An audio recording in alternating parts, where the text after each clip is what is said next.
Fred here, welcome back to the Gear Obsession channel. In this episode, we'll be taking a look at the Spyderco Manix 2.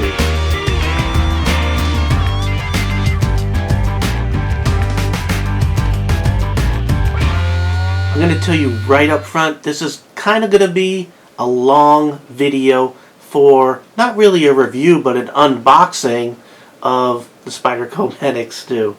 The reason why is because this is a knife that I have wanted for a very, very long time, but I was hesitant to spend the money for it because it costs $90. And by the way, if you are interested in purchasing this, I will provide the links below.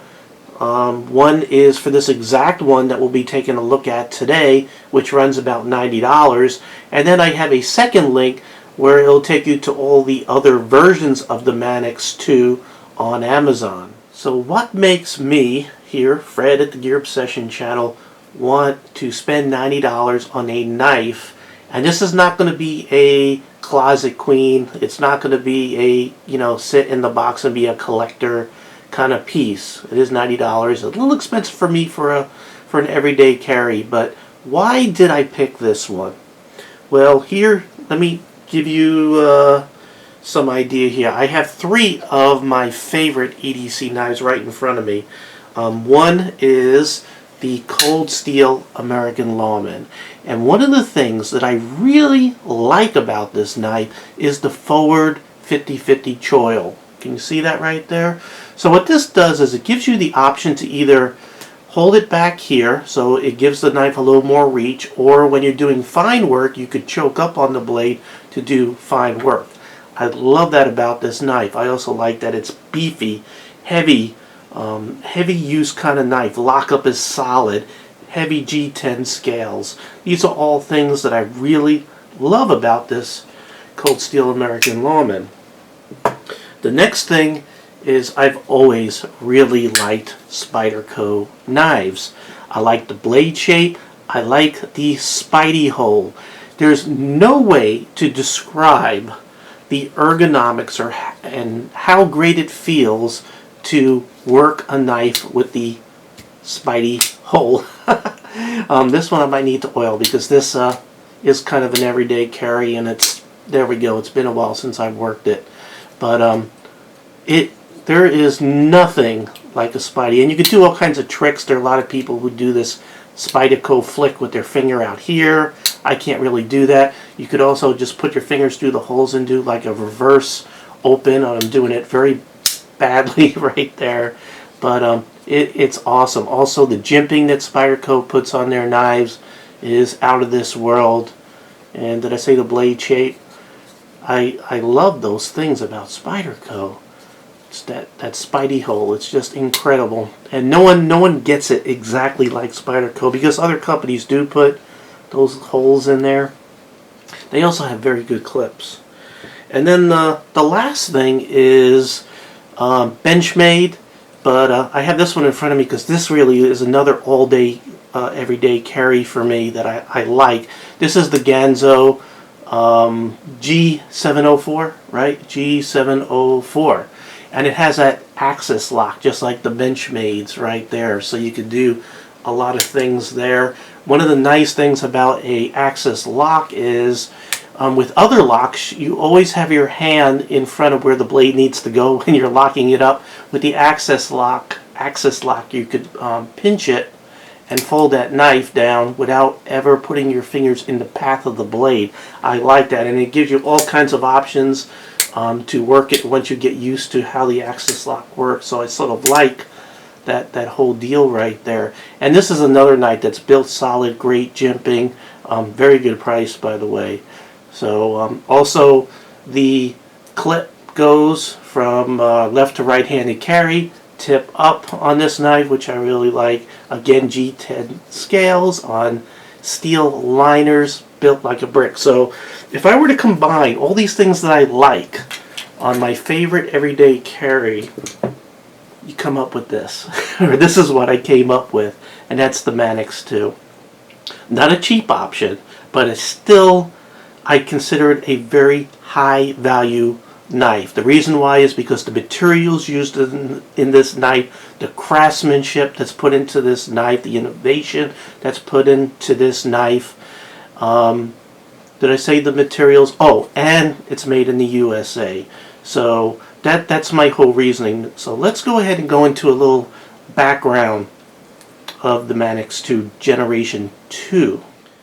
So the original Manix hit the market in 2004, and then the Manix 2 came out in 2009.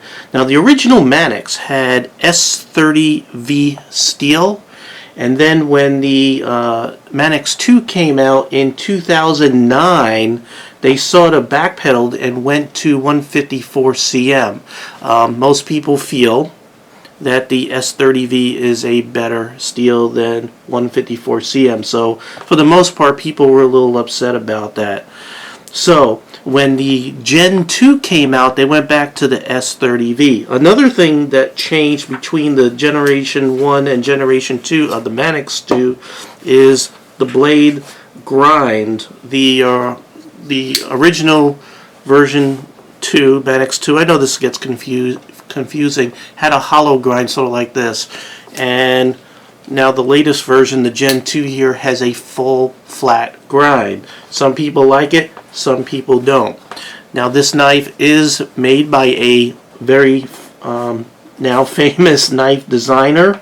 He's the son of Sal Glesser. His name is Eric. So Eric Glesser is the designer of this knife, and you could see right there his maker's mark. Right, where are you? Right there. Let's go ahead and go over the specifications. The handle is G10 with steel liners right there inside. They are not skeletonized.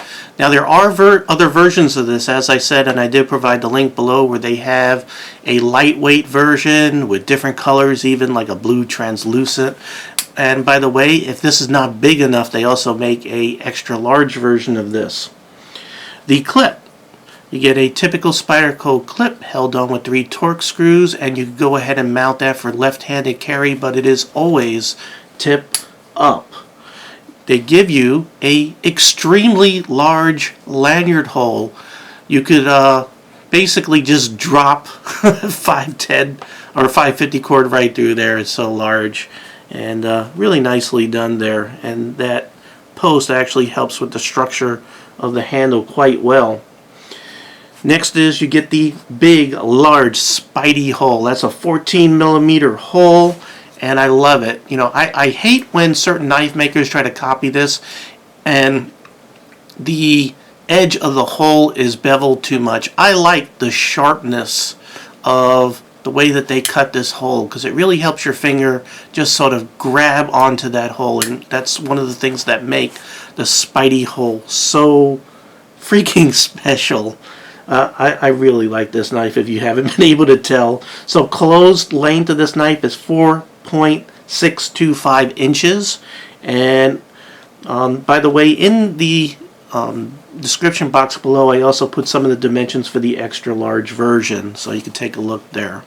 Let's go ahead and deploy this. Open length of this knife is 8 inches, and the blade length is 3.375 inches. The blade material is S30V, and that's considered a modern super steel. Really, really good. And specifically, this is CPM S30V. So without making this video any longer, go ahead and Google it. You'll find out how great a steel it actually is. Of course, one super steel over the other is always debatable and can start a whole argument, so I'm not going to go ahead and even go there. This knife has a full flat grind. It has its advantages and disadvantages. If you notice, like kitchen knives tend to have full flat grinds just like this. It makes her very good for food prep and everything. However, for other types of cutting, it may not be as good. Like when you're trying to split things, this might not be as ideal. So each type of blade grind has its advantages and disadvantages. I prefer the full flat grind. with one little thing that I don't like about it, which I'll get to in a moment. Blade style is a leaf shape. Really nice because you do get some belly there and you get a nice point, just like a spear point. As a matter of fact, it probably could be classified as a spear point when I hold it just like that. So it's very good for stabbing, and it's great for slicing with a nice belly right there. Other things that you have that really make this knife stand out is jimping. You have jimping everywhere. Jimping, jimping, jimping, jimping, jimping. Now I haven't carried this for more than a couple of minutes. This is an unboxing, but I can tell you, just holding it really tight, the jimping here is not as sharp as the jimping up here, and it's good because you know this kind of jimping right here could actually start creating a problem if you're really using this knife for a long period of time. It could start tearing your hand up. Fortunately, they did not make this extremely sharp. It might still be considered a little sharp for some people, but for me it's okay. I have no problem with it. Now, you have jimping over here in the 50-50 choil. So if you're choking up here, it still sort of helps with traction to keep your hand from slipping down when you're doing that fine work. And you can always back off to back here if you just want to use that knife for maybe defense. And you could go ahead and extend that blade out there, extend the reach. And again, that really awesome jimping right here on the thumb ramp. You can see how it's holding my finger there. It's really, really good. Okay, the locking system is a whole story within itself. Like the access lock, you have something that sort of comes in over the tang of the blade back here. I'm going to go ahead and show you what that looks like so you can sort of watch down in this hole right here what happens. And you can see it's like a spring-loaded ball bearing inside this cage, this little plastic pull thing here. And watch it. I try to keep it centered so you can see it. And you can see the blade tang passing by, and that ball, that caged ball, just sort of springs. You got a spring back there that you could see, pops it over. Really nice, very strong, solid design. And this type of spring has an advantage over your axis locks. Your axis locks doesn't use a nice strong coiled spring there. Instead it uses like two omega springs, I think they call them, to sort of grab this bar. And you can see how it's doing sort of the same thing, but it uses a bar that goes all the way through, and it uses these weaker omega springs. The neat thing about this type of spring is if it breaks, you could take a spring from a ballpoint pen and put it in there, so you don't have to, if you got to get your knife back in service, you don't have to wait when you order a spring for it to get it and then you can finally put it in. You could go ahead and pop in a spring from a ballpoint pen to hold you off until you receive a new spring if you want to replace it with a factory type of spring. So really nice there. Lockback, or I'm sorry, blade stop. Very, very solid blade stop. One of the things I really love about the American Lawman with its locking system, I think it's called Triad, I could be mistaken, but you have this post right in here that basically stops the blade. It doesn't rest onto the lock bar, so that makes a stronger support. It keeps, from the knife pulling back. Most lockbacks, the blade just rests on the lock, so you get a little bit of up and down play because the lock sort of gives a little bit, but nice solid blade stop. Well, with the Spyderco Manix 2, this spacer right here, this is not a lockback, so this is a fixed spacer, so that blade gets stopped by this whole piece of steel right here. So a good solid blade stop right there. You don't have to, it's not the ball that's taking the punishment of trying to hold the blade from coming up any further. Real solid. So like I said, you have steel liners, and they're solid. They're not skeletonized. If you want a lighter version, you're going to have to go with the lighter versions they sell. This version, the G10, comes with solid steel liners, no skeletonizing at all. So that makes for a pretty heavy knife. 5.2 ounces. So if you're sensitive to weight, you could get the lighter versions where I think they use glass-filled nylon type material, sort of like this.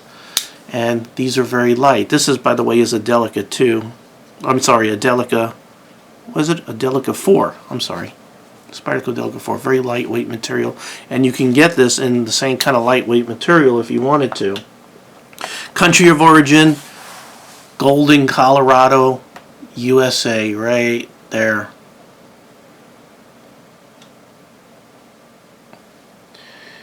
And the price, 90 bucks.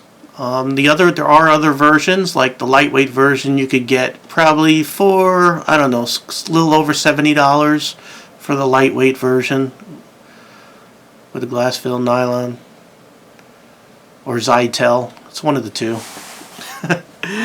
Okay, so let's go ahead and do some tests like I normally do with most of my knives. First, let's check blade centering, and you can see it is spot on. I have not done anything with this at all. I haven't adjusted it, which, by the way, pivot screws, uses torque screw construction all throughout right there. Oh, here's something, and I'm going to go ahead and deviate a little bit. See these torque screws right here? I'm going to let that focus. You see how the grooves for the torques doesn't come all the way to the top? There's a little bit of beveling before you hit where the teeth are for the torques. That's real. There are some fake Spydercos out there where you don't have that slight beveling into the torque screw. So there's one of the ways to tell a fake from the real thing. Okay, next, after we check blade centering, let's go ahead and check retention. And you can see it is not coming out with normal flinging there. Now if you do some very heavy flinging, still not coming out. But this is new, so it's a little stiff. So blade retention is really good. Let's go ahead and check lockup. No up and down play. What you see in is my hand flexing here. No side to side play, so I didn't have to adjust anything. And by the way, you can't over tighten this. The pivot that goes through here is sort of stepped, so this, basically the two slabs here will press against that before it presses on the knife. I don't know how to describe it other than you have the screw that goes through the pivot, and then there's a step where it gets skinny, so when the other the other scale is there, it's going to hit that as you're tightening the screw, not the blade that's up here that's pivoting on there, as the best description I could give. So you can't over tighten it. But let me see, it looks like there's a brass phosphorus or copper washers down in there, so they're not Teflon. Look at all that jimping. It's just incredible. What do we test next? I already did lockup, and of course it uses there, so there's nothing to see as far as you know, wear or anything like that. The ball, it's self-adjusting, so you can see there's room for this to wear forward as that ball locks into the tang of the blade there. So as it wears, that ball will slowly move forward through time, and it'll still have a good solid lockup for years to come. Alright, next thing, paper cut test. I told you it's going to be a long video, but you know what? I love this knife. I love this knife, and I haven't even carried it yet. So I can't consider this a review. It's really an unboxing.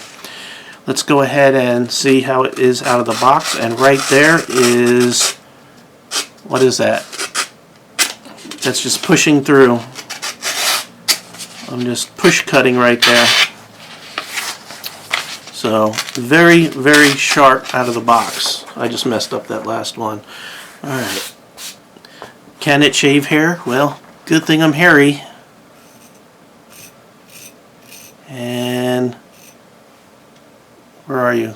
All kinds of hair. Less hair. I got hair all over. Alright. Here's the part where I make people cringe. I break out the wood.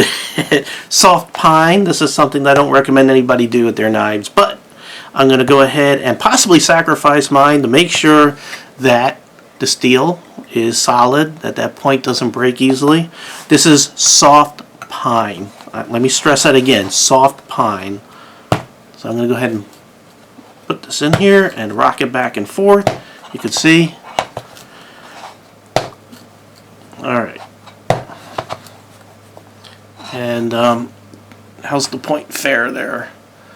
No problem whatsoever. And I do this because let's say you're in a survival situation, you need to pick at something for whatever reason, and this is the only tool that you have, so you might have to forage and pick something out of something. You know that you could do that with reason and not mess up your point. So that's why I do this. Really, that's it. I don't recommend that you do that normally with a knife, especially like this. Now, let's go talk about this full flat grind and some advantages and disadvantages of that. Where is my other Spyderco? Here is a sort of a hollow grind. This actually might also be a flat grind, but it only goes halfway up. What happens is the point really thins out a little bit quicker because of the way that that grind is right there.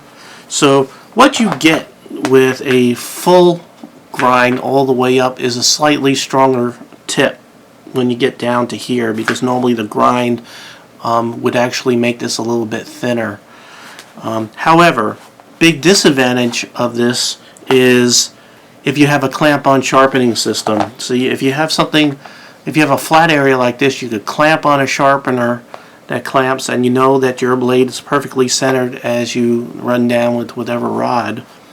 With full flat grind, you don't have that. You don't have any place. I mean, maybe you could try to clamp it up here. Maybe. I don't know. Another disadvantage, I'm sort of going over the cons ahead of time, is no sharpening choil. I always like to have a sharpening choil, or at least to have access to the edge right there, where nothing is blocking the edge of the cutting edge right there. So when if you're using a stone, you don't have to worry about butting up the tang right here against the stone and ruining your stone and messing up your blade. So I would have liked a little bit of a sharpening choil there. Now, since I already went over the cons, I'll go over the pros. What I think of the most outstanding pros for this knife is it's built like a tank. This thing is just rock solid. It could like it's a solid knife, not a folding knife. And the other thing is that oh my god, I gotta look at my notes because anyway, ergonomics. This thing is, first of all, it's ambidextrous. You know, the Spyderco Hole is ambidextrous as far as blade deployment, and the clip is reversible, so it's either left or right, tip up only, and you have the choice whether to extend your reach on that knife by gripping down here, or for fine work coming up to the 50-50 choil to do your fine work. And reverse grip, see how the back of this is shaped like this, so if you're holding it like this, it's still comfortable. Now when I'm holding it like this, the jimping over here, I'm feeling it a little bit in the finger here. I wish it was just a little bit less aggressive, but you know what? Reverse grip is outstanding too. So very, very ergonomic, built like a tank, engineered extremely well. This lock is great. Once this knife sort of breaks in, I'll be able to do all those, well, there you go. You'll be able to do all the things you could do with the Access lock, and then you have all the Spyderco options that you could do with your blade. You could do that flick that I can't do. Some people could just grab their middle finger and just sort of whip it out. I can't do it. I'm not. Whatever. I love this knife. If someone were to come up to me and said, if you could only have one folder everyday carry knife, what would it be? My answer in this point in time is this knife, and that's the Spyderco Manix 2 Generation 2. It is an incredible, incredible knife. By the way, clip, perfect tension, you know, which is important because the G10, you know, the texture here is medium to a little aggressive. It's not as bad as cold steel's, but it's up there as very, very grippy. Very, very good. I love this knife. I could just stay here all day and tell you how much I really love this knife. Highly recommend it. I provided the links below to this specific one is the first link, and then the next link on Amazon are basically a search on Amazon with all the other different versions. You have the lighter weight version, which is you know, the plastic scales instead of the G10. I can't remember for the life of me if it's Zytel. I'm almost sure it's Zytel or glass-filled nylon. They're pretty close. And they have like translucent versions and different color versions, and then they also have the extra large version if you want something even bigger than this. But I think this is a perfect EDC knife. At least it is for me. And guess what I'm going to be carrying for a long time. I've waited a long time to pull the trigger on it, and now I got it. Alright, I just want to make sure that I did not leave anything out, and I really don't think I did. I think I covered it all. So, I think we're at the end. Check out this t-shirt. I'm going to go ahead and hold this up so you can see. Yep. Wife bought it for me. Thank you, honey.